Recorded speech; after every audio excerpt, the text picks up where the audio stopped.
Hey guys, welcome back to the channel. If you're new here, my name's Joe, and I'm building a 1979 f350 supercab. In the last episode we left off, we were cutting open the midship gas tank to get it cleaned out. Hopefully on this episode, I plan to get it all welded back together, painted, and then hopefully we can get the stuff installed. I'm still waiting on a wiring harness, so I'm not going to install it until the wiring harness gets here because that wiring harness goes behind the midship tank. All right, follow along. Thanks. This is where we're at now. I got it all cleaned up the best that I can. Turned out okay. It's not perfect. If you don't have this Milwaukee tool, it's awesome. I actually bought it a couple months ago and left it set in the box and debated whether I was going to take it back or not. And then when this project came out, I opened it up and I'm glad I did. It works good. We got her cleaned up, wiped down. Here's the inside. If you watched the last episode, you know how crusty and nasty it was in there. It's not perfect, but once I get it coated on the inside, I think it's going to work out fine. Well, we're all back in one piece. I got the tank all welded back together. Kind of regret the whole decision. I should have just either went with no middle tank or paid someone else to do it. It was a hassle. Every time I tried to get the magnets to hold it, it would pop out the other side and twist and warp. And I mean, it's done, but you can tell it ain't great. But once you take the grinder to it, hopefully it'll clean up. But yep, that's that. Well, after doing some grinding, well, it's cleaned up a little bit. It's not perfect. I didn't expect it to be perfect, but it's better than it was. And now it's functional and clean. I'm going to finish cleaning the outside of it, and then I'm going to seal the inside and the outside. And if it works, great. If it doesn't, I'm not really out anything. Back out working in the garage today. I still need to get the rest of this cleaned up. I figured before I was grinding on it anymore, I'd go ahead and see if I could find any leaks in the weld. So I taped up the holes and I pressurized it a little bit and sprayed it around with soapy water. And I did find a couple of spots that were leaking. So I need to touch them up a little bit and then get back to grinding it, clean it up, and then we'll get it painted. Video for my purpose. Getting ready to pull some of this stuff off of the transfer case and transmission.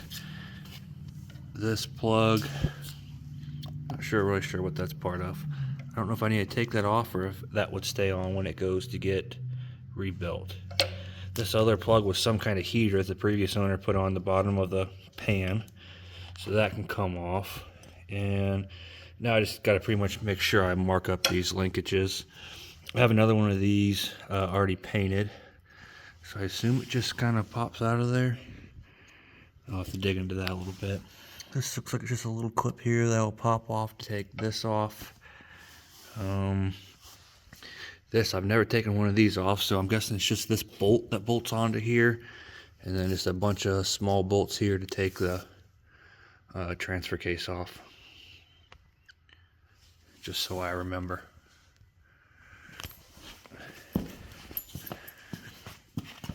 Whatever this vacuum thing is here. And just looks like a handful of bolts for that. What else might I forget? I don't know if the dipstick, if I take the dipstick tube out when I take it, or does it go with it? Don't know. But yeah, that's where I'm at right now. All right, a little update. I've been bouncing around a little bit. I think the last thing I was doing, I was working on the gas tank. It's welded back together. I was planning on painting it. Then the weather kind of got bad and wasn't warm enough to paint, so I've been bouncing around.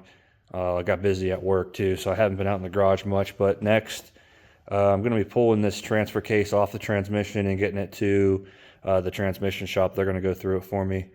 But that's about where we're at now.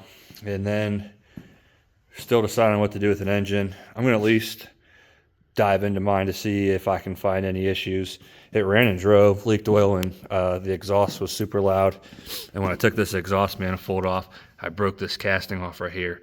I don't know if that's fixable or not, or if I'm going to have to get new heads or what, but I'm at least going to start pulling this apart too to see what I got. Well, I got the transfer case off and it all stripped down for now. I got a little more cleaning to do on it before I send it there, but it's apart. Just needed to clean it up a little bit, and then I can take it and drop it off. And I also need to go through that a little bit. That was deceivingly heavy. All right, I'm back in the garage tonight. I kind of forget where I left off. Today I took the two transmissions to the shop, Vickers Transmission. They're an Alliance, more of a performance shop, but they said they would do mine for me. I just need the tail shafts swapped out. The transmission that came with the new engine I bought has a shorter tail shaft and shorter tail housing. They're actually sitting right here. You can see it's about 3 inches shorter. I'm not sure what the shorter ones come out of, but I don't think it's out of a Ford or out of a truck. So that's getting swapped out. The engine, I don't know if I talked about this in any of the previous clips, but I tore the engine down. It's not awful. You can see a touch of a ridge in there, but it's not horrible. There's still a little bit of a crosshatch in there. I did pull 2 of the main caps, and they are worn, and I pulled one rod bearing, and it was slightly worn too. So it needs gone through. I added it all up to what it would take to do it, and with machine work and everything else and the 6-month wait time for the machine shop, it was better off for me to just buy an engine if I could find one. So that's where we're at now.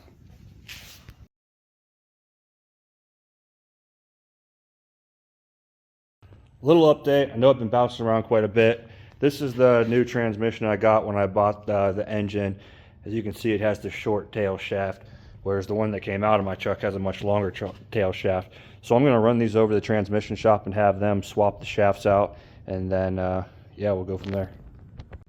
This is the engine I ended up picking up. My buddy found it on eBay, and it was also on Marketplace, so I ended up messaging him and talking to him for a little bit.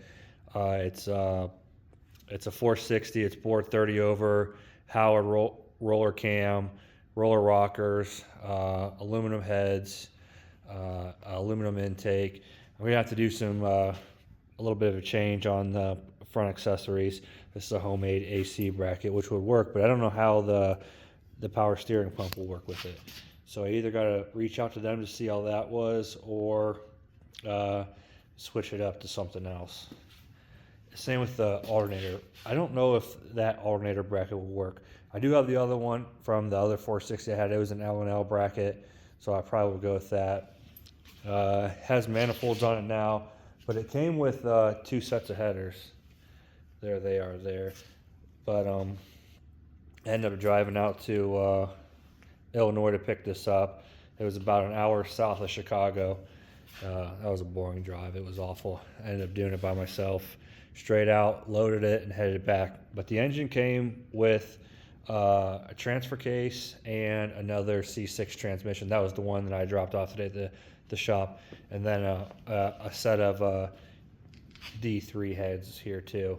So the good thing about that is those heads can work on that other block I have, because the heads on that block, I broke the casting off when I pulled the manifolds out, and they probably need going through too. So that's where we're at now. I can't remember exactly what I filmed and what I didn't film, but currently the 2 transmissions are at Vickers.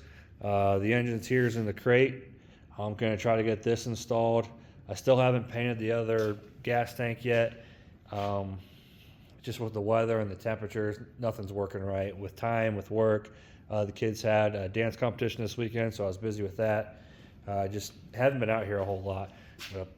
Going to get the engine was a long 14-hour day between driving out and driving back and stopping for fuel. It was quite the day. But that's where we're at. I'm trying to think what else. I think that's about it right now. No other parts or changes or updates. That's where we're sitting.